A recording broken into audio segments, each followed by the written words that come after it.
Good morning, everyone. I'm Cadet Katie Bulkey, this year's Deputy Director for the Academy Assembly. Before we begin our second speaker panel, I'd like to ask all virtual participants to please turn off your cameras and mute your microphones so as to not disturb any of the speakers while they are speaking. Additionally, please remember to use the QR code to submit any questions you have. Do not use the chat function to enter any comments or questions, as that will disrupt our speakers. Our second panel, entitled The Manipulation of Truth. Truth has come under attack in recent years. The polarization in our country has created a battle over the truth between opposing groups. External and internal forces have deepened this divide by distorting truth. This panel will center around the manipulation of truth on a local, national, and international scale. Our panelists, Mr. Glenn Kessler, Mr. Craig Silverman, and Dr. Paula Thornhill will discuss who manipulates the truth, how it gets twisted, and the effect these efforts have on American life and national security.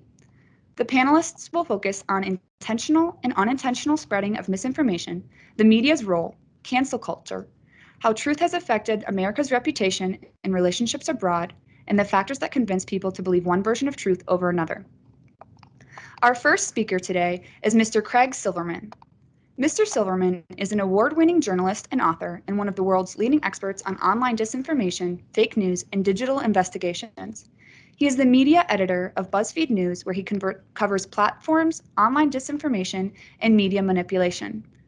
Silverman is also the editor of the European Journalism Center's Verification Handbook series. These free online books offer world-class guidance on how to verify online content and investigate disinformation and media manipulation.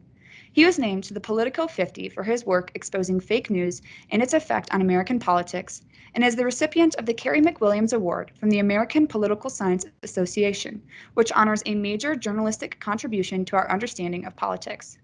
His 2019 series exposing a global Facebook advertising scam was named Investigation of the Year by the Canadian Association of Journalists. His journalism and books have also been honored by the Mirror Awards, United States National Press Club, National Magazine Awards, and Crime Writers of Canada. Mr. Silverman, over to you. Well, thank you very much. It's a pleasure to be here. It's a pleasure to be invited. I appreciate being part of this great panel with the other two folks as well. So I want to talk about kind of one aspect of this. It's a big topic. There's a lot to dig into. I want to talk about a piece of it that is often overlooked. And I do have some slides that I want to share with you. So let me get those up, and that way you'll be able to sort of follow along as I go through it. All right, just one moment.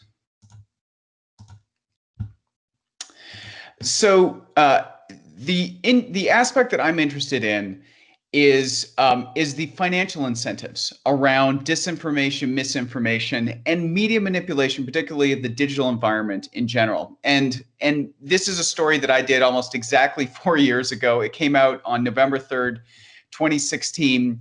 Myself and a researcher, we found a network of more than 100 websites, English language websites, being run from the town of Veles in North Macedonia.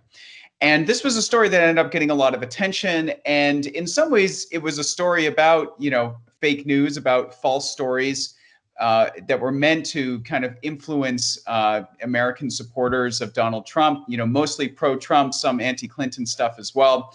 But it also became a story itself that almost turned into an example of misinformation, because some people after the election, when Trump won, and it was a surprise to many people, said, well, the reason he won must have been because all of this fake news spreading and fooling people into voting for him, which I don't think is, I think that's too simple of an explanation. I don't think that's true.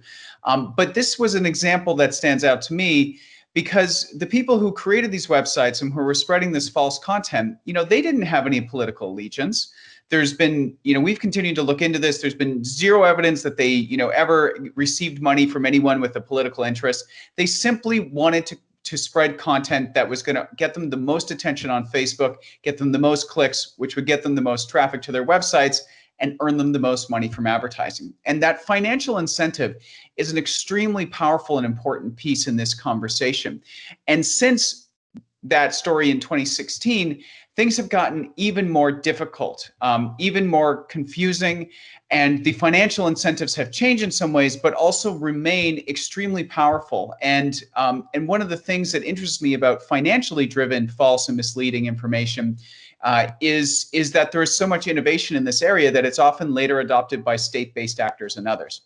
So let me give it a sense of kind of where we've come since then. One of the big things that has happened is that there are now professionalized disinformation for hire organizations. You have companies that call themselves PR firms or marketing firms, and they can be hired. They can be hired, by an arm's length person from a political campaign to go out and spread false and misleading content about the opponent. They can be hired, to go and provide content to influencers on Instagram or other platforms to spread positive content about their own client. And so what we did was we started to look at the rise of this kind of disinformation for hire services. And we looked back, going back at least to 2011, to see how many times platforms like Facebook and others, announced a takedown and attributed it to a PR firm or a marketing firm. And as you can see, it was extremely infrequent, going back really until 2019. Now, there is an element here where all of a sudden the platforms themselves woke up to the fact that this is something that was happening. So I think they were paying more attention and doing more investigations in this area overall.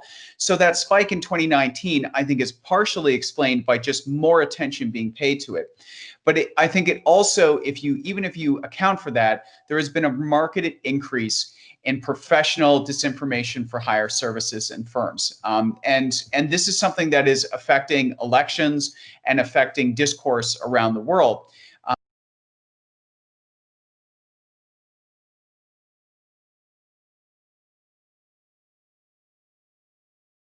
It's a DC-based PR firm, works for political clients, and Facebook removed 26 accounts, 46 pages, and 36 Instagram accounts that it linked to CLS strategies.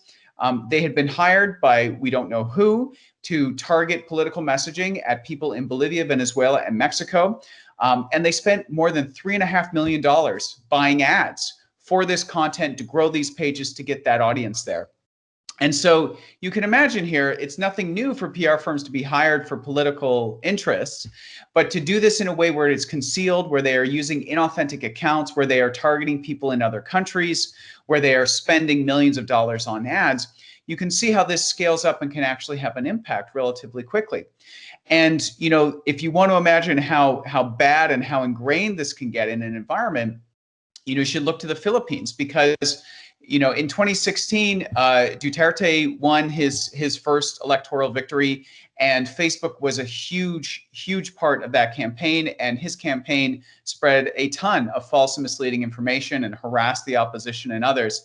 And what we saw was there were arm's length PR firms working with Duterte. And now that has basically become entrenched in the Philippines political environment. Even people who 4 years ago condemned what Duterte was doing on Facebook, when they had their midterm elections last year in the Philippines, some of those candidates said, well, we're going to have to play on this field too. And while they maybe weren't as extreme in the false and misleading information, they did hire PR firms. They did start to move into this area. And so, it's become really a standard part of elections in the Philippines that you go and hire these so-called, dark PR firms to do stuff behind the scenes at arm's length from you, primarily focused on social media. And so this is something that's spreading around the world. Mr. Silverman? Yeah. Your slides have gone black. I'm not sure if that's part of your presentation or if you wanted to try to stop sharing and reshare your screen. Yes, let me stop and restart and see if we can get them again. All right. Okay, so do you see something popping up now?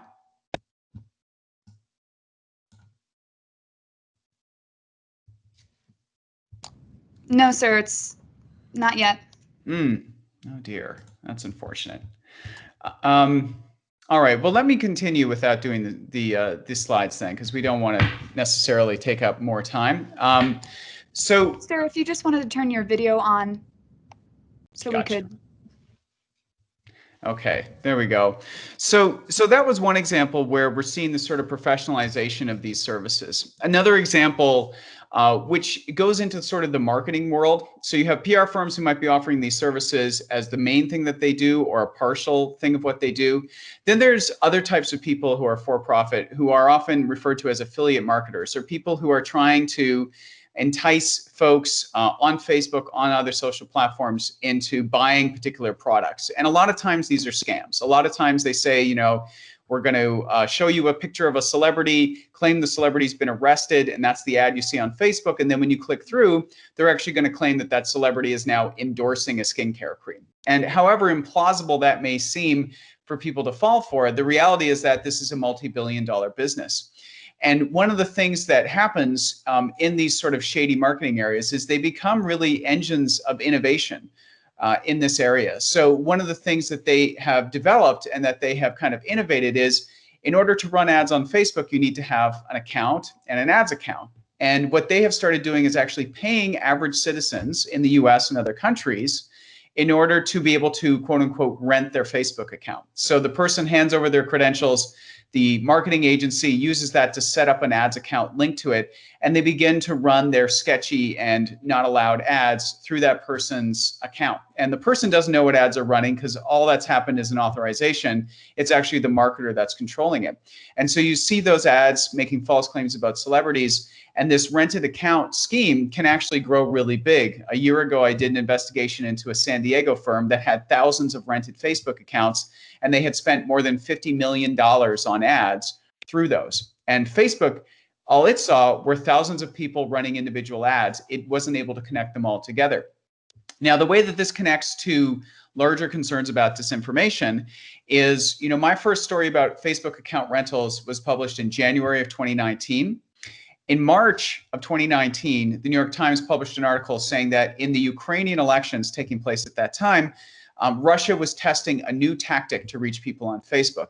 And if you read the article, you would see that the new tactic Russia was testing was renting people's Facebook accounts in Ukraine in order to be able to run ads and spread content. So the interplay between for-profit campaigns, for-profit marketers, and also for-profit PR and marketing firms offering these services, and what we see from the abuse of truth, the spreading of false information, the harassment, this interplay is a really key thing that I think is often not looked at and investigated enough, because the reality is that people who can earn millions of dollars, you know, running disallowed ads for scams that make a lot of money, they have a massive incentive in order to find new holes, new ways to get through these platforms, new vulnerabilities in these platforms. And so because of that, what we're seeing is that things that take place in marketing firms and things that take place among kind of, you know, skeezy or scammy marketers end up being used by state-based actors in Russia, end up being used by politically motivated actors in different countries, and end up sort of being used in that assault on truth. And so one of the things that I always emphasize in these discussions is that, yes, we have to talk about state-based actors. We have to look at domestic actors as well. But we also have to think about how these sort of tangential areas like scammy marketing and those kinds of things also create the opportunities and the tactics to be used in the abuse of trust. And if the last thing is, if anyone is interested in investigating this kind of stuff or learning more about how you sort of unravel these networks, we just published a free online book a few months ago. It's called The Verification Handbook for Disinformation and Media Manipulation. I'll send along a link which can be shared to everyone. And this is a free online book, can be downloaded as a PDF that has case studies of these types of investigations, because I do think that everyone, regardless of what role you play in society, has to get better at discerning for yourself and understanding how these kinds of networks can be manipulated and how you can get the best possible information flowing to you. And with that, I'll hand it back. Thank you very much, Mr. Silverman. We'll now move to our next speaker, Dr. Paula Thornhill, Brigadier General, United States Air Force, retired. Dr. Paula Thornhill is Associate Director of the Strategic Studies Program at Johns Hopkins School of Advanced International Studies, an Associate Professor of the practice. Prior to joining the school, she was a Senior Political Scientist at the RAND Corporation and Director of the Strategy and Doctrine Program within RAND Project Air Force. Dr. Thornhill retired from the United States Air Force as a brigadier general in 2009. Her last assignment was as the Commandant of the Air Force Institute of Technology at Wright-Patterson Air Force Base from 2006 to 2009. Just prior to her time as Commandant, Thornhill served as the Principal Director for Near Eastern and South Asian Affairs in the Office of the Secretary of Defense. In addition, she has commanded at the group level, taught at the Air Force Academy, and has been assigned to the Air Staff, the Joint Staff, U.S. Strategic Command, and the Office of the Secretary of Defense. Dr. Thornhill, over to you, ma'am. Great, thanks. And do you have visual and sound? I'm assuming yes. If not, yes, ma'am. Okay, great. Give me a yell if not. Number one, that was a terrific presentation. I hate following really good presentations like that. Very well done, Craig. And number two is what a wonderful topic for a conference, and especially at a service academy. It's a big deal for service academies to take on the manipulation of truth because these are institutions that are built on honor, on an honor code, on shared trust and shared truth. And it's all part of the profession that you all, especially the folks that I can see, the little dots sitting there in F1, you're joining a very demanding and unforgiving profession. So dealing with this topic is just immensely important. Between my two other panelists, they are much more expert on how we got to this stage. I will just tell you that when I look at the argument that I put together about how things happen and why, I see three main actors. The first one is all of us. Individuals who are living in our own little echo chambers with cognitive biases that we might be less inclined to address than we should.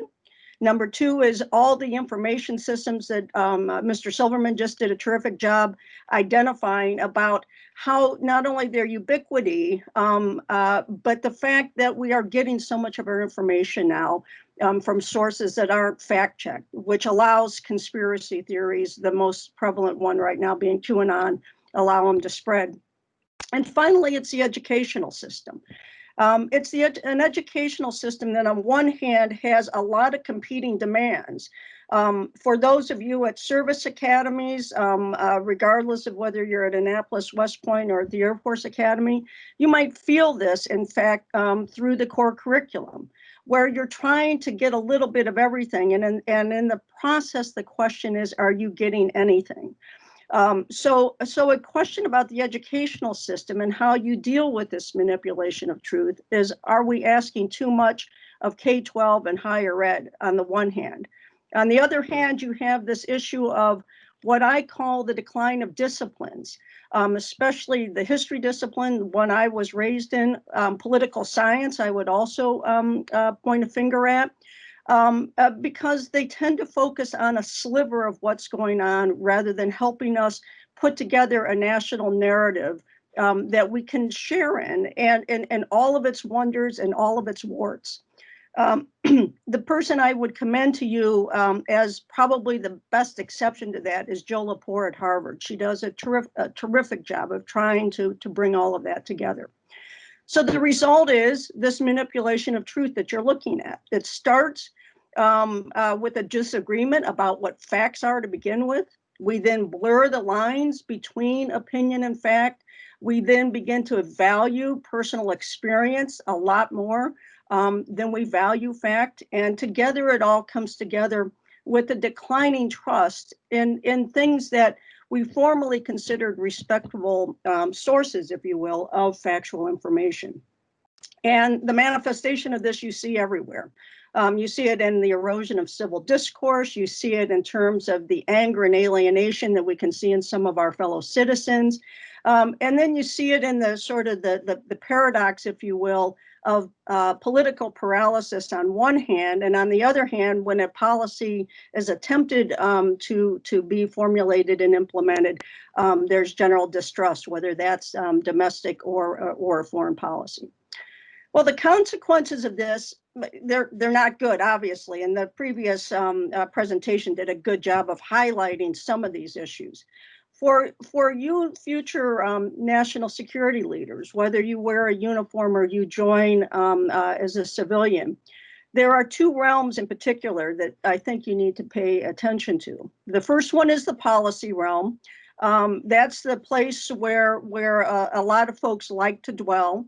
And for this, I'm assuming in a lot of your conversations, you've talked about the gray zone conflict. Happy to talk about that a little bit more and question and answers if you're interested. But this is where adversaries are able to manipulate truth for their strategic advantage below the threshold of war, something that in your career that you're going to be interested in. What I want to focus on for my few remaining moments, though, is really on the professional realm. And this is where all ranks have to deal with declining trust. And I'm talking especially to those of you who are going to be LTs, whether it's in a couple of months or in a couple of years. You have to find a way to lead that reinforces and restores faith in facts and in truth in order to keep your organization healthy. This matters to you because you are the frontline leaders in all of this. You are the person that a young troop is most likely to turn to say, hey, Lieutenant, why can't I use TikTok? What's the problem? What's the big issue about Marines United? Hey, did you see what was on QAnon? It makes sense, doesn't it? What do you think? You are the first and most important line of defense in our military against truth manipulation. So the thing is then how do you prepare for this? Let me offer you 5 thoughts very quickly. The first one is that you absolutely build technical expertise. One of the beautiful things about the military is a lot of what we do, whether it's operating a ship, flying a plane, firing artillery, it is fact-based, right? There are fundamental truths. There are basics of physics that make a lot of these things work or not. You also, in the mastering of that technical expertise, obviously become a credible member of your profession. Second of all, you need to become a life learner and educator. That means that you need to keep talking, understanding, studying the issues that shape the military. You need to be able to help your troops put those into context. Your airmen will be looking to you for that. You need to go beyond your echo chamber routinely, and you need to educate your folks. This is what I mean by being a life educator. You need to educate your folks. You don't just tell. All good leaders, I would argue, are also good educators. Number 3 is you need to help your boss. You, I guarantee, are going to be the experts on social media and other information systems, much more so than your boss. You are the folks that are what we call the digital natives. Help your boss identify problems, and they're out there. You will see them at every unit level. Number 4, build community.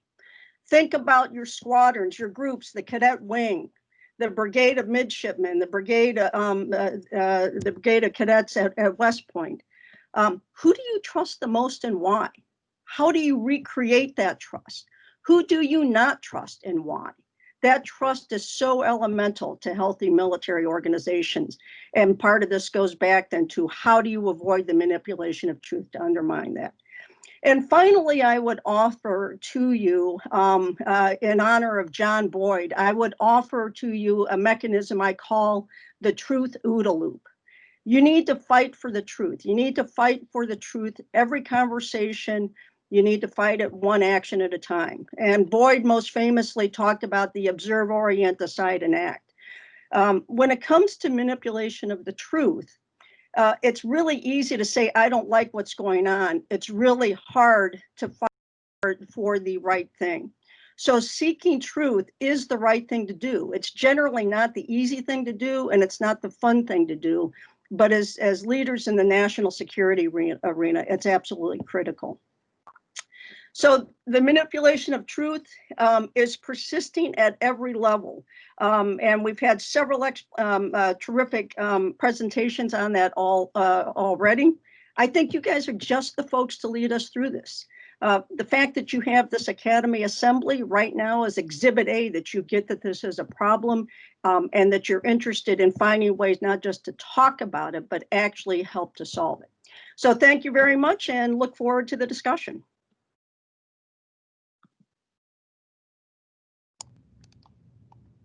Dr. Thornhill, thank you very much for those words. Our next speaker is Mr. Glenn Kessler. Glenn Kessler has been editor and chief writer of the Fact Checker since 2011.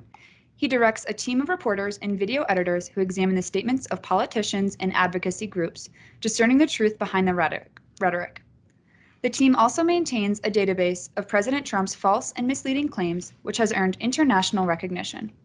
Mr. Kessler is the author of The Confidant, Condoleezza Rice and the Creation of the Bush Legacy, and co-author of Donald Trump and His Assault on Truth. He is a member of the Council on Foreign Relations. He also serves on the advisory board of the International Fact-Checking Network and the board of editors of the Brown Alumni Magazine. He graduated from Brown University in 1981 and earned a master's degree of international affairs from Columbia University's School of International and Public Affairs in 1983. Mr. Kessler, over to you.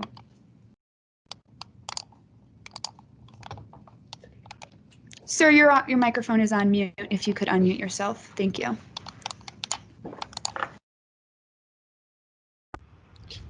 Okay. Still trying to figure out this new technology. Anyway, I'll start over. I'm quite honored to be addressing you and to be participating in this conference. As future national security leaders, you do have a very important role that you will be playing for our nation in the decades to come. So I'm glad to be able to talk briefly about what I do. The fact checker at the Washington Post has existed since 2007, and we vet the accuracy of claims made by politicians. Right now it's an election year, so we're spending a lot of time trying to discern whether or not statements being made by President Trump or former Vice President Biden are accurate. The president does have a reputation for playing fast and loose with the truth, which is why we actually created this book. I'll briefly plug it. And that is based on a database where we have collected more than 20,000 false or misleading statements made by the president. And this is really unusual. And Joe Biden is a politician that has been known as a gaffe machine. He has a history of making statements that are inaccurate or somewhat fantastical. He has that reputation. President Trump is just in another category of any politician that I have covered over 4 decades of covering politics and national security. And it's an interesting challenge for us as a nation when the leader is so quick to engage in falsehoods and conspiracy theories. And it makes you wonder, what is the nature of truth? How can we deal with this situation? I mean, just overnight, the president retweeted a claim that Barack Obama had used a body double to pretend that he'd killed Osama bin Laden. And, and the Navy SEAL who actually killed Osama bin Laden was forced to go on Twitter and say, no, that was not true. So that's a real difficult question that we face. And in terms of, how do we evaluate what the truth is? In this current election, one thing that we've faced a lot at the fact checker is manipulated video. The kinds of videos or things that appear on your Facebook pages or in your Twitter feeds, things that, make you wonder, is this really true? Did this really happen? And both campaigns have played these games, but the Trump campaign in particular has been very adept at taking little snippets of comments that Joe Biden might have said and use that to pretend that this is actually his policy. And it's interesting, video is very powerful. And I will write these fact checks and say that no, actually Joe Biden's policy is not to defund police, or no, Joe Biden's policy is not to ban all fracking. There's more nuanced, different policies. And yet people will say, no, I saw it on video. I saw it. And that's because these clips can be so powerful. So one thing that I often warn people is, just because it's in your social media feed, don't believe it. Just because you read it in the Washington Post, be a skeptic. You have to be your own researcher these days to figure out whether or not something that is being asserted actually is true or is not. And one of the points I often make is you should diversify your social media feeds. If you lean to the left, follow a lot of people that lean to the right. If you lean to the right, follow a bunch of people that lean to the left. In part because you actually learn more from people that you disagree with. And the biggest problem we face is that people are all too willing to accept information that confirms their preconceived notions. And it has allowed us to sort ourselves into ideological cul-de-sacs. And if you're only listening to the same echo chamber, you're not going to have a critical mind to be able to evaluate whether or not something is accurate. And no matter what side you're on, I hate to break it to you, but both political parties will manipulate the facts or twist things if they think it gives them a political advantage. So part of what we do at the fact checker is we look, without fear or favor at all the statements made by all the politicians and try to discern what is accurate or not. And then we write these fact checks, and whether or not people actually believe us or listen to it is another matter, but at least we've put the information out there so that people can make their own assessment. Anyway, I'm happy to take your questions. I know there are probably a fair number, and I look forward to hearing what you want to know about. Thank you very much, Mr. Kessler. We will now move into the question and answer session. So just as a reminder for all of our delegates, if you have a question for one or all of our speakers, please submit your questions using the Google form that you can access through the QR code. For speakers, you are more than encouraged to answer each question and respond to the responses from each of the other panelists. So our first question comes from Nydia Lab from the College of William and Mary. Do you think viral disinformation has the potential to escalate conflicts by putting public pressure on leaders to act during international and military standoffs? I could take that at the start. Yes, that is definitely a problem. And, just an example from history, when John F. Kennedy was president and the Soviets started building the Berlin Wall, he did not have to make a statement on the building of the Berlin Wall until about 4 days after it started. And that's because it took that long for Daniel Shore of CBS to get videotape on an airplane flying to the United States so that it would appear on the evening news. Nowadays, as soon as the first brick was laid, it would be on CNN and people would expect a response from the president. And you actually see in the case of President Trump, where he has sometimes responded quickly to things that he saw on the cable news without having all the facts at hand. And then later it turned out that what he was responding to was incorrect. So I think it is a real danger, and it's going to be quite imperative for leaders, particularly presidents, to basically say, hold on, I'm not going to comment until I actually know what happened. And just because it's a visual thing does not mean that this is something that I need to respond to. But it's a real danger, and we can, if the wrong kind of leader in place who is too willing to jump to conclusions, it can end up being a very dangerous situation.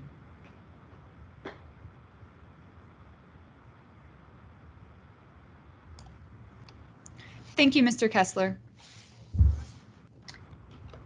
I can just add, if it's helpful, and it really just puts an exclamation point on his remarks, is we have several examples today right now, obviously.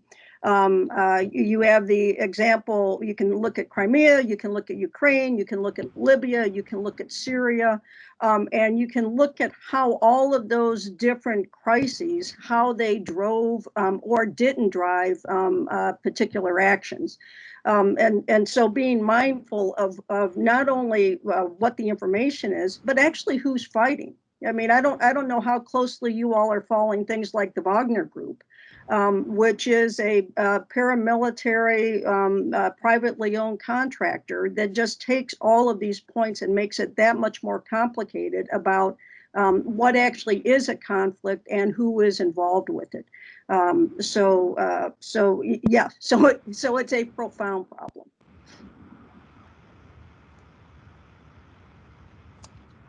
Thank you very much, Dr. Thornhill.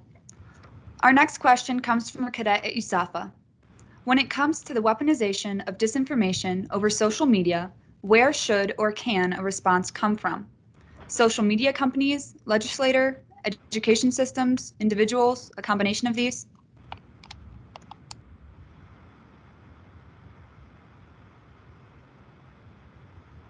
I'll start on this one. You know, I think it's really kind of a whole of society effort that we need in combating this.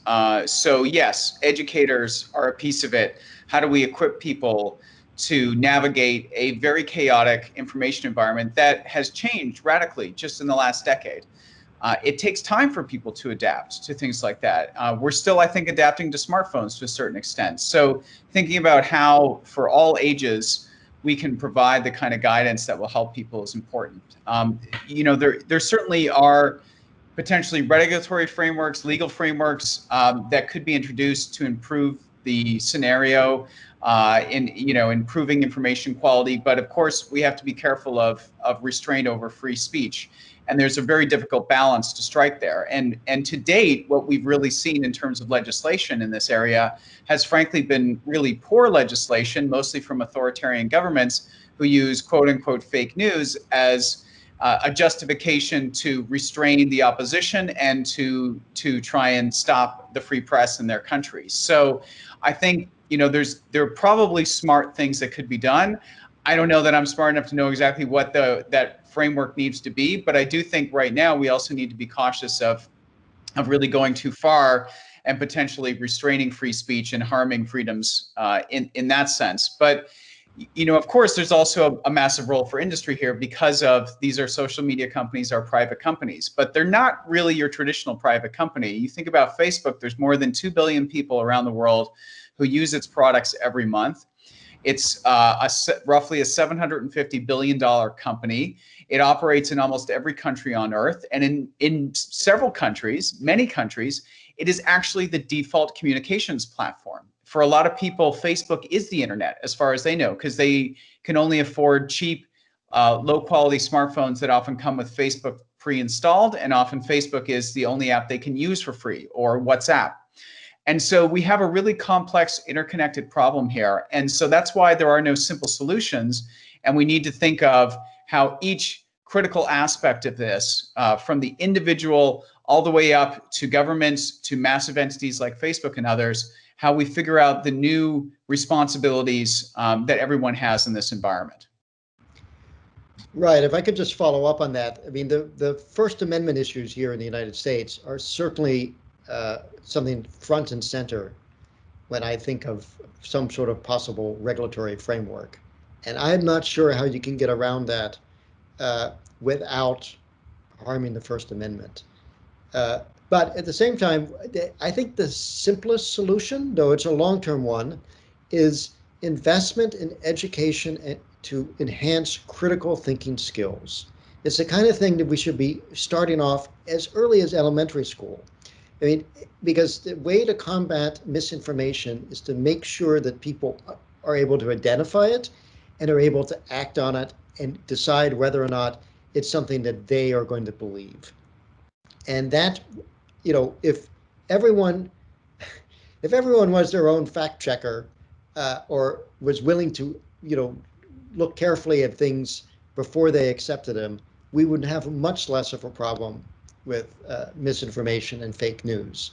So I really feel like it's a long-term endeavor, but starting people, educating them as soon as they're in first or second grade to figure out how to handle the internet responsibly is something that will pay off in the long run.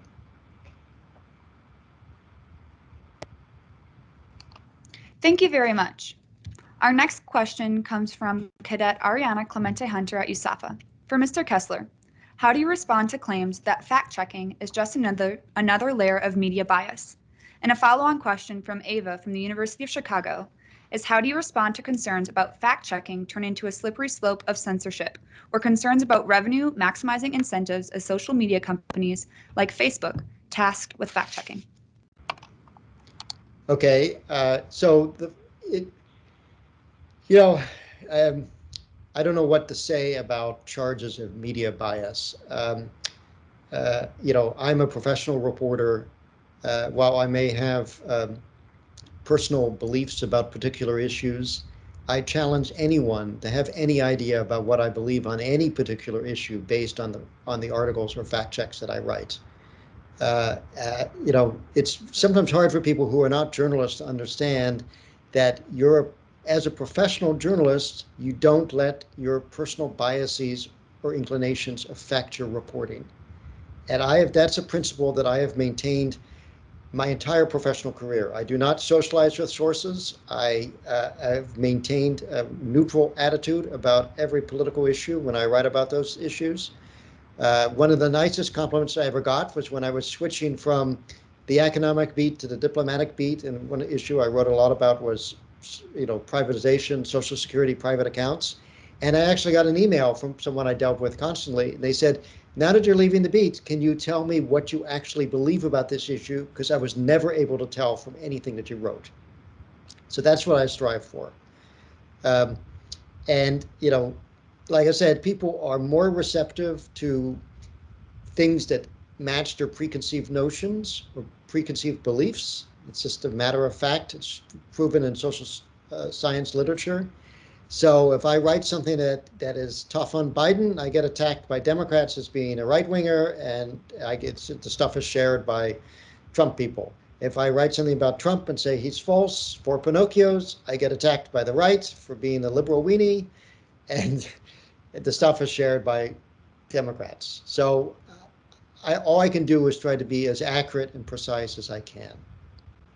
Now, in terms of social media platforms and fact-checking, the Facebook has, contracted with various fact-checking organizations to vet the accuracy of things that appear on the Facebook platform. That is not a program that the Washington Post participates in. And under that program, if they find something that has been deemed false or inaccurate, Facebook will downgrade that in the circulation on the platform.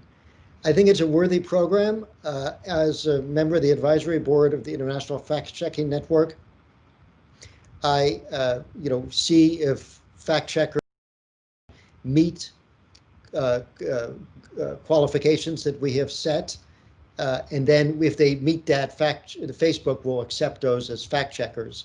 And we look at the quality of the fact checks they produce, not whether the editorial slant of the organization is left or right, because that in the end doesn't matter. So we have accepted some organizations that might be deemed as quote unquote conservative. That's because the overall editorial slant is that way, but the fact checks they produce meet the qualifications that we have set.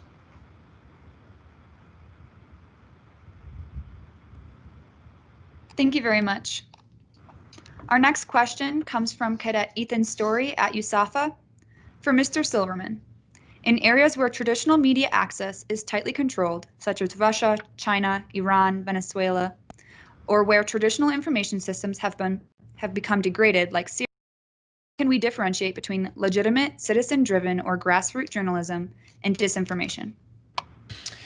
Yeah, that's an excellent question. And I think it sort of acknowledges the fact that especially in conflict zones and other places with very tightly controlled information environments, a lot of times, we're looking for open source information. We're looking for things shared on social media. We're looking for videos uploaded to YouTube. That was obviously during the conflict in Syria. YouTube became a hugely important place to find videos, to be able to analyze the type of munitions being used, but also, what was going on the ground there. And the question, I think, frames it in a really interesting way, in that, how do we get to the authenticity of this information so that we can actually tell whether this is, being seeded potentially by state actors or those affiliated with them in some way to spread disinformation, or other interested parties, or whether it's authentic, on the ground citizen journalism, open source material. And the short answer for that is you practice a very diligent form of verification, but that of course leads to much longer answers. And so when we think about this type of verification work, we're focused on some of the core questions that have always been there in journalism. Who, what, when, where, and why. Those absolutely apply when you have a video that's appeared that is claiming to be from a war zone. Well, can you find the person who filmed that video?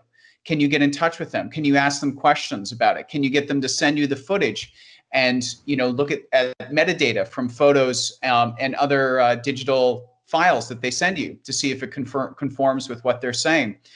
Can you be in touch with them and learn about them? Can you analyze license plates, street signs, accents, dialects, munitions and other types of equipment that you can see in videos, in photos, to see if they align with those used by different forces or irregular forces? And so, the work, you have to have it in your mind that yes, it is possible that things are not what they seem, and that's often the case online. It is often the case that old footage, old photos from a previous conflict get reshared and presented as new. And in some cases, something as simple as reverse image search can help you. But in other cases, if the information is actually new, then obviously you're not going to find it in other places online. And that's when going to the source, finding the people behind it, talking to them, getting them to share the footage and the files with you, and those kinds of practices are really important. And so I think there are some tremendous practitioners in this area. I believe that OSINT has become an increasing focus in the military and intelligence communities, and it's certainly in journalism. There are now visual teams at the New York Times, at the Washington Post. There's Bellingcat, the fantastic investigations organization. So we have many teams and people around the world specializing in this. But it takes that careful, diligent work, not getting ahead of yourself, wanting it to be something and aligning everything you find with that, but actually going through that really methodical process. And, the first verification handbook that we published, which is still up at verificationhandbook.com, has a lot of this geolocation stuff in it, and people who are interested in that can look at it. But of course, as the techniques for verifying the sophistication of the actors who are trying to put this stuff out there and seed it and mislead us, they also evolve. And so we have a constant cat and mouse game, but the key is really using a methodology, applying it, getting as many eyes on it as possible, and finding people on the ground who actually were responsible for that information and that those files and images.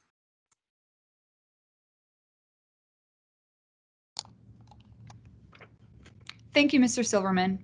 Our next question comes from Cadet Adam Peck from the United States Air Force Academy, and this one goes out to all of our panel members. How do you believe military members can best oppose misinformation from political leadership without overstepping our bounds or making the military look partisan?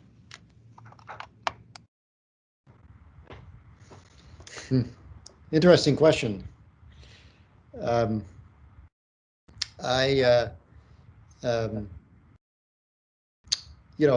realize you have a very careful balance to play. I mean, the important thing is that you can't take a political stance, but you can certainly take a pro-information stance, a pro-fact stance. And so if there's misinformation that in particular could lead to dangerous results in the military, I think you have an obligation to speak out.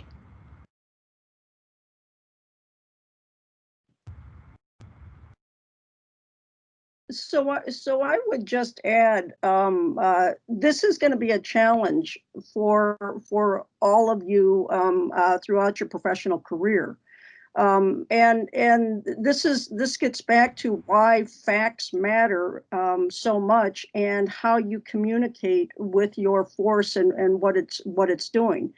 And one of the things that you will have to wrestle with is when you are in the process of implementing a policy, and I'm sure you've talked about this, it's what is a legal order? How do you understand what a legal order is? How do you execute it or not execute it? I think in terms of wrestling down this issue right now, you have an excellent role model for good and bad reasons in the chairman of the Joint Chiefs of Staff.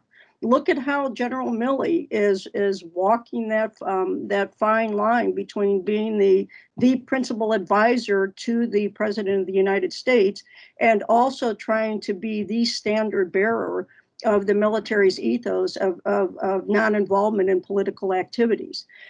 It is a tough and enduring knife's edge challenge that you are going to have to face and walk throughout your career.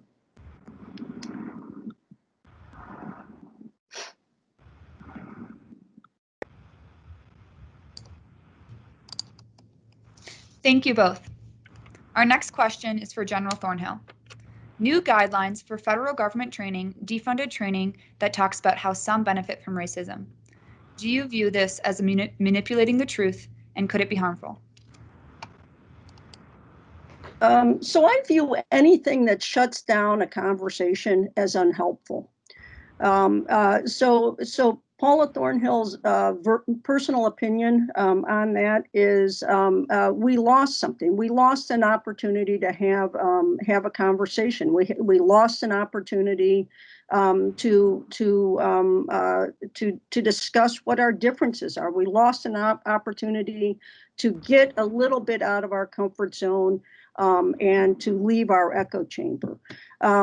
So if I were in a policy making position, I would look for an opportunity to reinstate any conversations like that. You can have those conversations without them being politically focused, I believe. Yeah, I'm sorry. You did somehow. I lost the sound there. What was the beginning of the question? So the question read, new guidelines for federal government training, defunded training that talks about how some benefit from racism.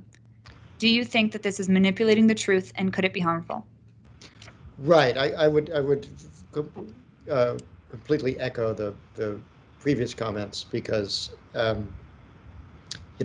conversations are important, and and certainly in the United States, racism is been and race has been part of the American story since its founding, and it seems like not having a conversation is more detrimental than having a conversation.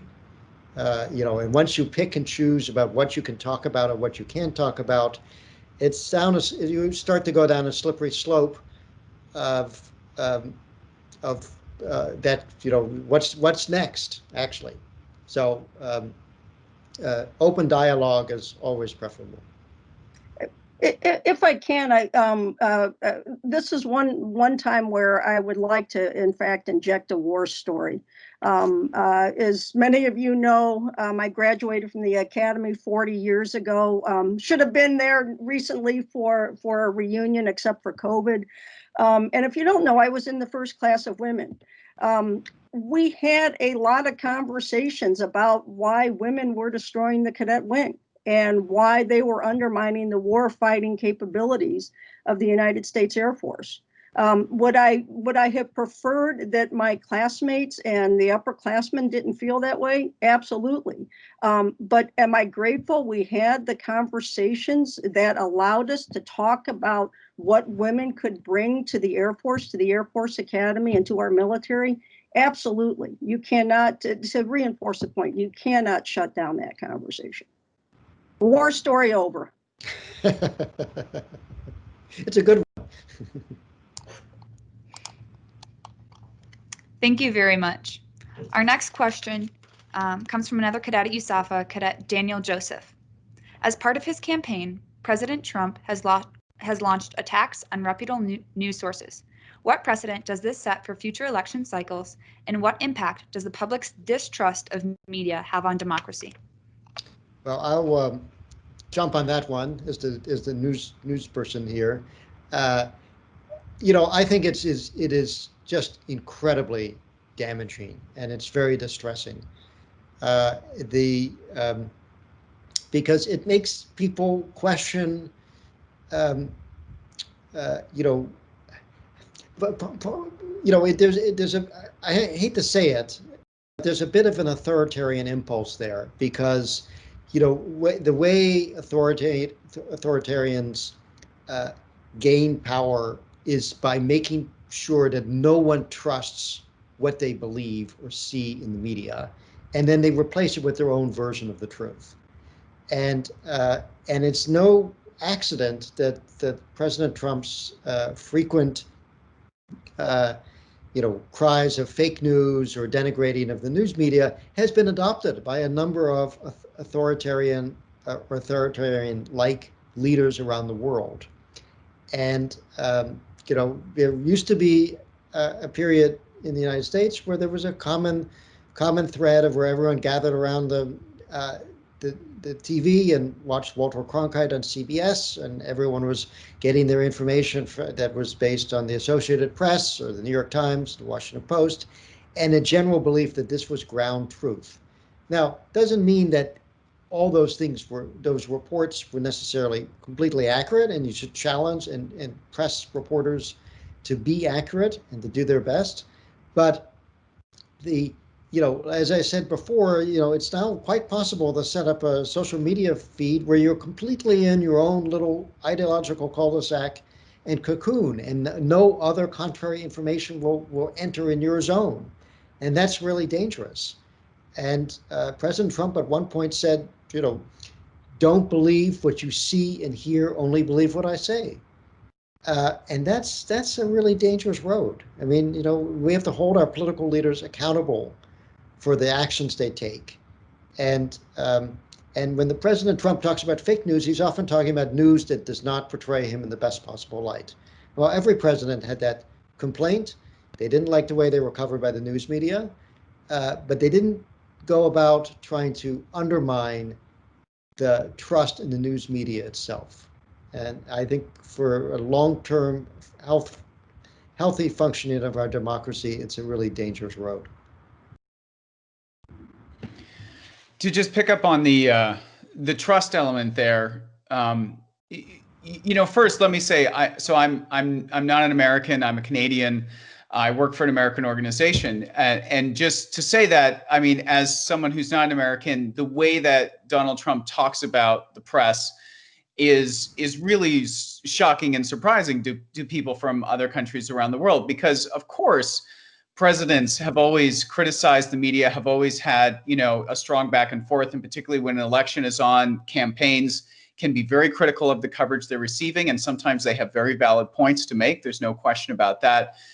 But his conduct in this area is absolutely, as as was just said, falls more into the authoritarian realm. So I think it's completely out of character with what you would normally see from a modern president of the United States.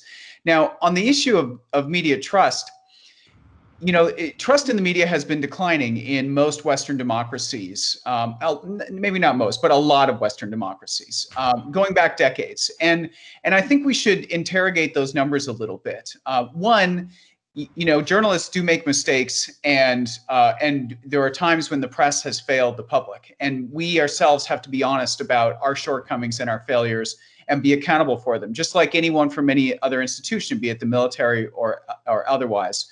I think when a lot of these first media trust surveys and polls were done, they were not, I don't think, and I've talked to other academics, entirely representative of the entire American public. So if you look at a lot of these surveys done going back to, to the 70s or what have you, where there's a lot of high water marks, you would have a lot of, white male Americans who were answering these polls. And I think if you actually were to go and ask, African Americans and other communities who didn't feel like their portrayal in the media was accurate then or now in many ways, they would have had a much more critical view. So I do think in the media, we should actually be willing to face the fact that the trust issue is not a new phenomenon, that potentially, there has been legitimate reasons why trust has fallen in the work that we've done. And also we have to face facts that, we serve some communities better than others. And so while I think, it's appropriate to condemn the way Donald Trump talks about the media and tries to undermine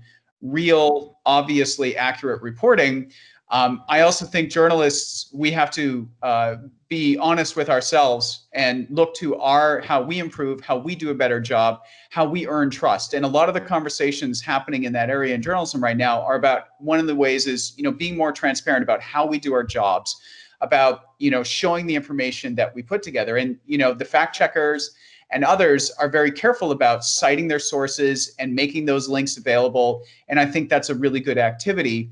But there's only so much of that, and only so far it goes when, some of the most powerful people and institutions are actively also trying to undermine you. So we have this really unique scenario of institutions, battling each other, and the presidency at this moment in time really concertedly trying to undermine the media. So I think it's a really unique moment. And it's really concerning for people who work in journalism and are trying to do good faith, honest work every day.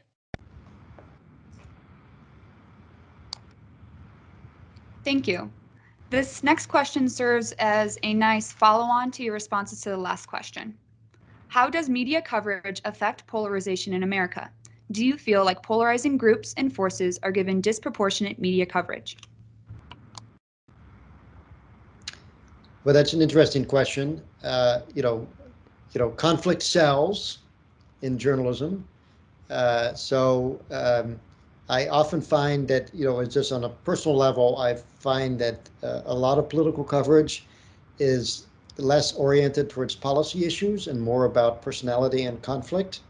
One of the things we try to do with the fact checker is actually delve deeply in policy and help fill that gap. And it's all the old cliches, the squeaky wheel gets the grease, that sort of thing. I mean, there's definitely a bias towards, conflict. And I would I'm from the print realm, as is Craig. I mean,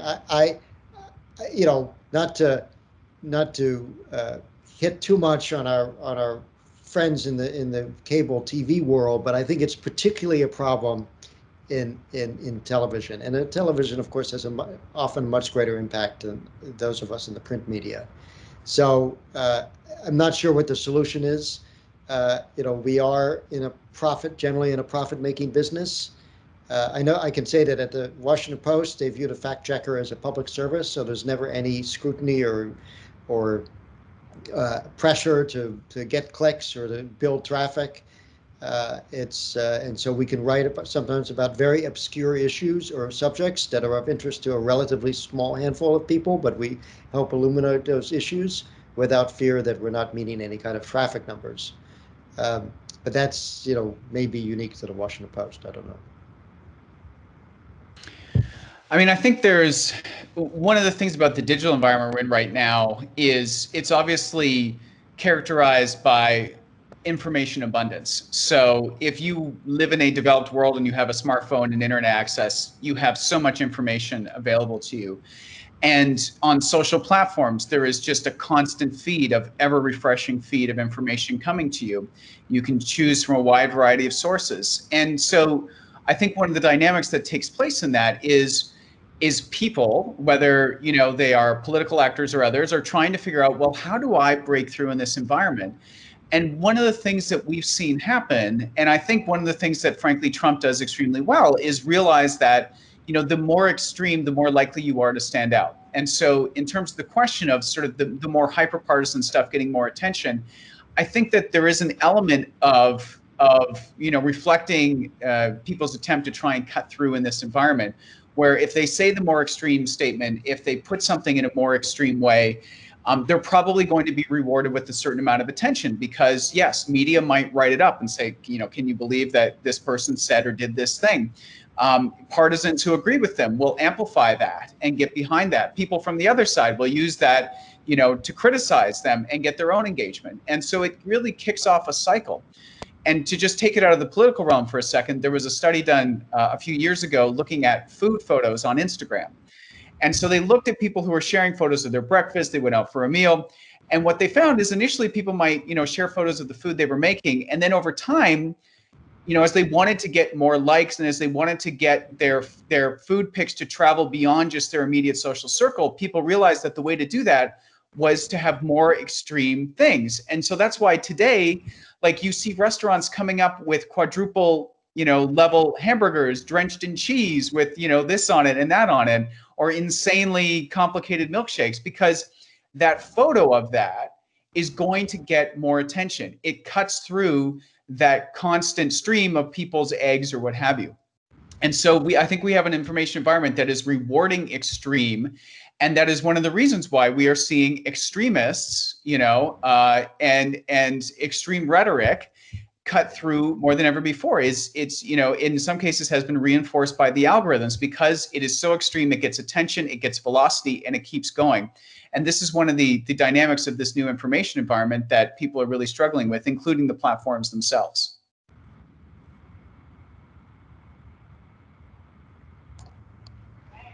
Thank you. We have a few more minutes remaining, so we'll get to just a few more questions. So our next question comes from Cadet Will Ulrich at USAFA. Do you feel that the media brought some of this perception as fake news onto itself through its methods of reporting? No, I can say that.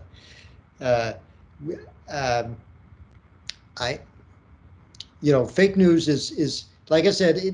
This is a comment or notion advanced by President Trump, who is really not talking about phony news, but he's talking about memes is not positive.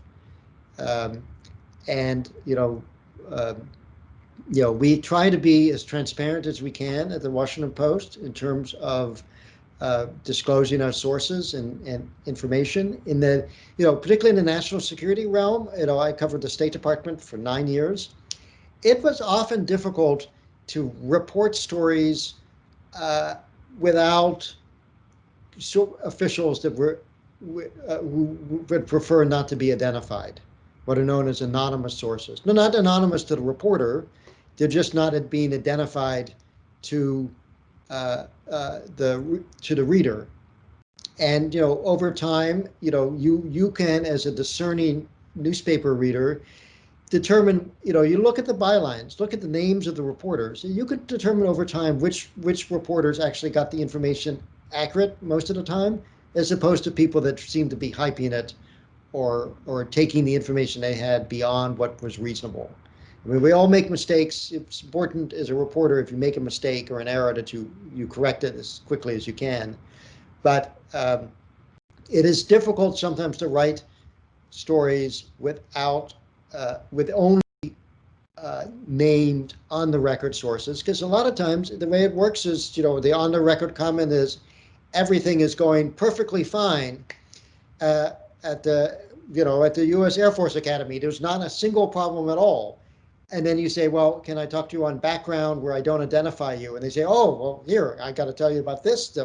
The food is terrible, or, I don't know if the food is terrible, but I'm just saying that you would know within your own community that there are problems that probably need to be addressed. And it's not going to happen unless it's aired somehow in a media report that may not actually, involve named sources, but are actually, people trying to get the information out so that something gets done about it. And that often isn't the case in the national security realm. If I can just respond to that as a consumer of the news and not somebody who writes it. When I was on active duty and consumed a lot of intel, one of the things that I came to really appreciate, to reinforce Glenn's point, is that if you read the right sources, and this goes to thinking about open source intel, if you read the Post, the Wall Street Journal, the New York Times, the Economist, throw in the Atlantic, you can find out a lot of things that the Department of Defense throws a TSSCI on. I was astonished and remain astonished. And one of my faults is I'm a consumer of print media. I'm not a consumer of the cable news, but I am astonished at when you triangulate how good that reporting is. So to push back as a consumer of fake news also.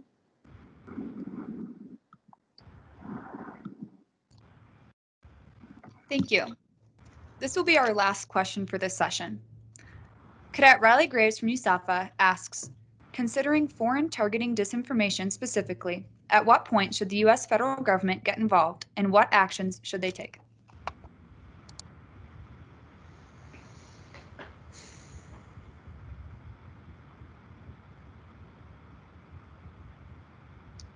I'm generally not in the business of recommending actions to the U.S. government. I don't know if Craig has thoughts on this, or Paula. I mean, I'm in the same boat as you, Glenn. I mean, I think part of what I would say as an outsider to the government is, I think there needs to be preparation and a kind of a means of calculation of when public disclosure should happen. And I think you've got to calculate things like, what is the exposure level, what is the potential danger, are people interacting with the disinformation and these kinds of things? Does it have potential to disrupt commercial or electoral activities? My outsider sense is that this is an area where policy people and military people tend to devise, escalation strategies and whatnot. And I think what you want to avoid is a scenario that happened in 2016, where, from what we understand publicly, the Obama administration wanted to make, a sort of public, seemingly bipartisan declaration about what Russia was doing, and that was something that the majority leader at the time didn't want to do. And it might be a good thing to be able to figure out a framework so that political leaders, in some ways, something is established and they sort of follow it when certain triggers are met, so that you don't get in a scenario where people will later see it as a partisan decision or not. So that, that's what comes to mind for me. And I would just add, when you all break into your small groups, this is a terrific topic to take up. There was, and in fact, I think it was a Post piece earlier this week about Cyber Command and what General Nakasone is doing at Cyber Command. One of the things that I think you all need to really wrestle with is when you talk about the U.S. government getting involved, the question is what part of the government and when. When I read that article about General Nakasone and what Cyber Command was doing, and I talked about this, in fact, with my students at Johns Hopkins, my first thought was, what on earth is the United States military doing providing election security? That is something that I think you all really need to wrestle with how far and how involved do you want the United States military to be in things that are not traditionally tied to the mastering and use of organized violence on behalf of the United States against external adversaries. And so really having an idea of who should do that and why and at what threshold in the United States government, I think is going to be one of the big policy challenges facing your generation. And I would encourage you to tackle it more in your small groups. And I would encourage you to think about answers other than the United States military when you do that.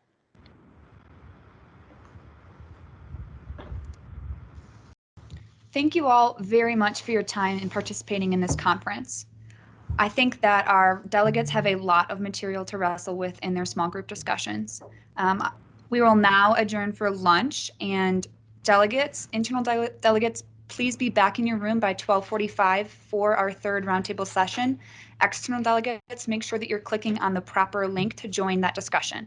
Additionally, during this time between now and our next session, there is a social networking channel available in the Teams chat for the 62nd Academy Assembly. So any delegates, internal and external, you are free to hop on there and mingle across roundtables. Thank you all again very much for in this panel, and we will see you all soon. Great. Thank you. Appreciate it. You're welcome. It was wonderful. Thanks. Thank you. The Association of Graduates and the Air Force Academy Foundation are proud to introduce ZoomieBrief, your lifelong learning hub. It's your online source for free continued education from your Air Force Academy. Featuring Zoomie Present, where you'll find access to online special events such as Air Force Academy senior leadership calls, hosted discussions with guest and live panels, and young alumni events. ZoomieClass, where we partner with faculty to bring you classes and lectures from the Academy. And Blue Label webinars, covering a wide variety of topics provided absolutely free by the Learning Consortium for our graduate community to engage in. Continue your lifelong love of learning and sustain your flight through life with the power of knowledge. ZoomieBrief, brought to you by your Association of Graduates and the Air Force Academy Foundation. Visit ZoomieBrief.org and start learning today. ZoomieBrief, your lifelong learning hub.